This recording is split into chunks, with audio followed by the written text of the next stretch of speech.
Hello, hello. How's everybody doing today? Our topic of discussion here is social media for affluent prospects. Now, how is this different for social media for regular prospects? It is. Because there's certain things that affluent people are going to expect a higher level of service. So we're going to focus on some of the things we can do a little better here that's going to help us land the big fish. Now, there's no doubt you can find information on how to set up any social media network out there. There are a few things you want to do that matter to make it a little better for the bigger fish. First thing you need to do, and this is for everybody really, but fill out all your information across all your social media accounts. Affluents search for business on social media. Make it convenient for them to get all the information they need without having to dig for it or click for it a bunch of times. Your contact info, your hours, your website, all your locations, popular times to visit, and so on. Everything should be listed. And you have limited amount of space, so be concise. And, well, we'll get into it right now. Building on that, make sure you're consistent across all sites. This is very important for a lot of different reasons, because if you say one thing on one site and nothing on another site, sometimes, aside from upsetting your audience, in the Google searches and things like that, when they find inconsistent information, they tend to put it lower in the rankings or ignore it completely. And Affluents especially going to have a keen eye for detail. So keep an eye out. Make sure your business name, phone number, address, website, hours, payment options, parking, everything that you have listed, it's exactly the same on every page you join. If your hours or some other piece of information changes or differs on one site to the next, you're not only going to lose trust, you're probably going to lose visitors altogether. Next, make sure you optimize your search filters. For every profile you create or listing on a review site, use the categories provided. And for some sites, you can add multiple categories and attributes such as payment options, and this is going to help you get your business included in searches and filters. Make sure you invest in high quality photos, content, and video. It pays to create attractive, well-composed photos, but pay attention to your videos also. I'm often surprised when a business that characterizes itself as high quality posts something with a junky background or inconsistent in their message or their brand. I recently saw a high-end, high-priced publicist post a live video of an event that she'd been hired to promote. And not only was the video poor quality, but it looked like nobody was there. Post good quality content. Make sure it's consistent with your message and it's what your audience wants to see. It doesn't hurt to spruce things up a bit. And make sure you use personality. There are a number of things that affluent consumers find annoying on social media, and not having any personality is one of them. Other things you want to stay away from is posting too many promotions, using slang or jargon, or trying to be funny when you're not. So make sure you present your stuff to other people and they can review it, so you have a second opinion on things. But make sure you have that, we call it the likable personality, and that people can see that and it's not offensive. Make sure you reply to comments or messages. I mean, it should be obvious. However, it's surprising how many business people don't answer people on social networks. You have an opportunity to start or build a relationship with people. Don't just like a comment, reply to it. Click your messages and answer them. Pay attention to who's sharing your posts, and if they share it, go to comments on the shared and share a post on their page. Now, unless you're getting hundreds of shares, this really should be manageable. Part of your time allocated for social media should include engaging in conversation with people. I mean, get out there, meet the people, talk to them. Realize affluents don't like to be ignored. If you don't reply to people, you're not just missing an opportunity to build a relationship, but you risk losing them altogether. Make sure you claim and you manage your listings. People are changing the way they search for things. It's no longer just looking up a business on Google. They're using their mobile phones to do searches on social media, to review sites such as Yelp, TripAdvisor, and Foursquare. And for many review sites, customers can create a listing for you. The problem with this is that when a customer creates the listing, you don't have any control over it. So in order to update and control the information on the listing, you do need to claim your listing. Now, make sure you do some research and know when's the best time of day or the best day of the week to post. Rather than choosing one set time to post or looking at your analytics alone, do your research to determine how affluent customers interact with your product and service, as well as look at the industry research for your category and the social networking that you're using. Sprout Social has done some research on the subject and found, for instance, since with the introduction of Instagram shopping, the best time for consumers to post was on Saturdays between 10 and 1, and the safest time every day of the week was between 10 and 3.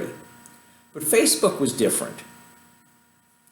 The best time to post for consumer goods on Facebook is Thursday at 2 and Friday at 11, while the safest times of the week is between 10 and 6. Now, here are a couple of not so obvious social media marketing mistakes that you really need to avoid. Now, before you even read this, make sure you aren't making any of the classic obvious social media mistakes, like having a private profile or using a personal account when you should be switching to a business account. You got that? So take a look at your stuff, read it, make sure it's correct. All right, cool. Now that we've got that handle, let's get into some of the less obvious yet highly critical mistakes that I see most brands make in their social media marketing efforts. Are you making these mistakes as well? First is posting just to post. Social media is meant to be an ongoing and engaging conversation. So if you don't have anything important to say, don't say it. If you don't feel inspired to say something, don't share it. Period. Content that is forced usually feels fake and unauthentic. With the mass of content production happening right now, and more social media users are becoming excellent BS detectors and have stronger filters than ever before. Plus, posting just to post is the opposite of what you hope it would do. A lot of people feel like they have to post constantly just to stay relevant. In reality, you tarnish your brand and you dampen your engagement rates when you post low-quality content. If users are not engaging with your content, Instagram will stop showing your content to them. Now, the key takeaway is be intentional with every piece of content you post.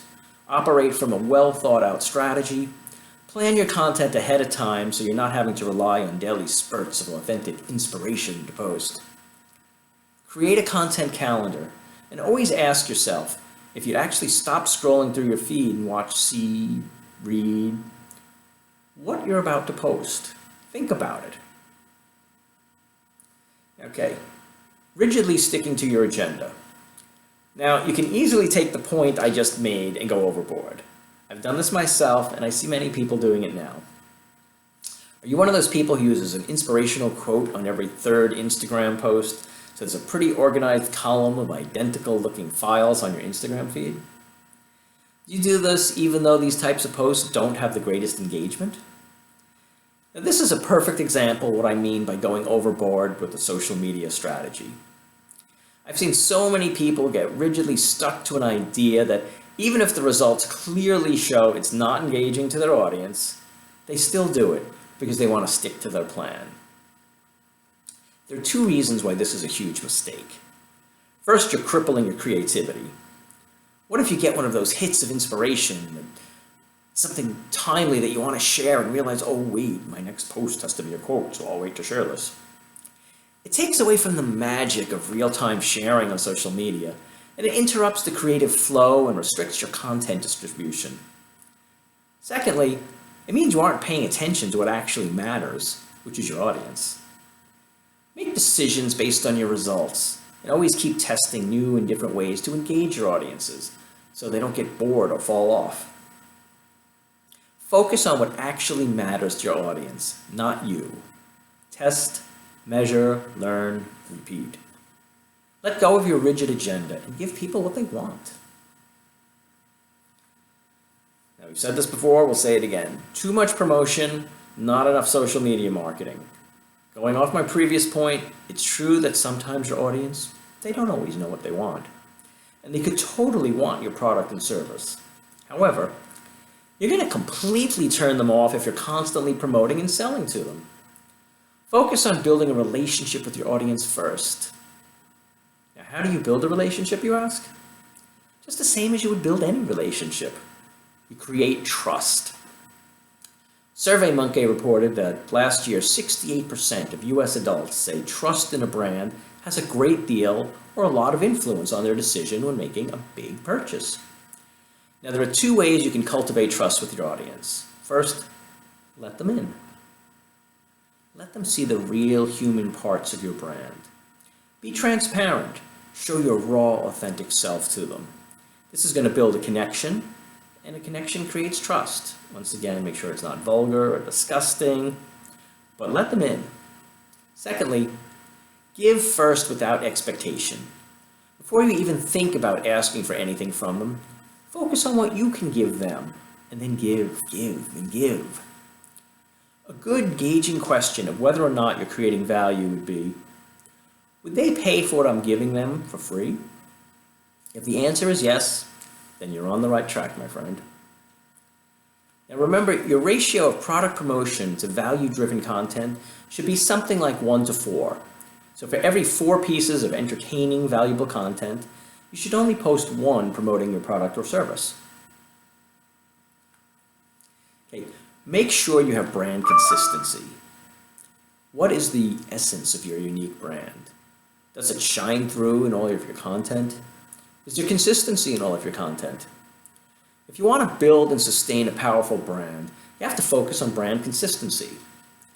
Now, let's be clear about this. Consistency does not mean monotony. Don't put out the same piece of content over and over again. It's still important to switch it up, maintain variety, and test different formats. At the same time, it should all look consistent and be consistent with your brand mission, the tone of your voice, and the overall look and feel. Once again, that includes fonts, color palettes, etc. Don't make the big mistake of copying the format and style of other brands. If you don't own and execute your own unique brand essence in every piece of your social media marketing content that you create, you're commoditizing yourself and your brand. Now, consistency also means to put out content and keep your promises. For example, if you say there'll be a new IGTV episode every week, well, there better be a new IGTV episode released every week.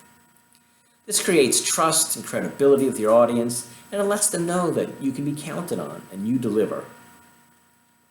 So be consistent in your social media marketing efforts, because consistency compounds and creates powerful, sustainable brands. Now, using Linktree as your Instagram bio link. You only get 1 link in your bio, and you're using Linktree? Really? Well, I get it. It's actually not surprising to me, because it is one of the most common yet less obvious social media marketing mistakes that brands make on Instagram. Here's why using Linktree is a mistake. 1, you're depending on a third-party app over which you have 0 control. So if it goes down, so do you. Also, you sacrifice your branding, but you have to work within their themes and their parameters. Remember, we talked about brand commoditization earlier. Well, I hate to break it to you, but your Linktree page basically looks like everyone else's. There's no analytics with the free version and very limited analytics with the paid version. Plus, all the data belongs to them. And it's also not optimized for conversion. It's just a bunch of basic buttons with text on them, and they're stacked on top of one another. What's so compelling about that? So, what do you use instead? You use your website. There's absolutely no reason why the homepage of your website should not be directing viewers where you want them to go. If your website's not set up with the top actions you want users to take, you need to fix that ASAP. Make it a top priority. So, stop using Linktree, invest in your website instead. And to recap, The 5 less obvious social media marketing mistakes you must avoid at all costs are, drum roll, posting just to post without any real intention or strategy behind it, rigidly sticking to your agenda and not being flexible with your social media marketing strategies, over promoting your product or service, stick to the 4-to-1 value-driven promotion to sales content ratio, not having brand consistency or commoditizing yourself because you look like everyone else, and using Linktree in your Instagram bio. Anyway, that's it for today. Hopefully you enjoyed our social media for affluence. If you have any questions, always feel free to email me, joe@platinummethodcoaching.com. And until then, until next time we talk, make it a great day.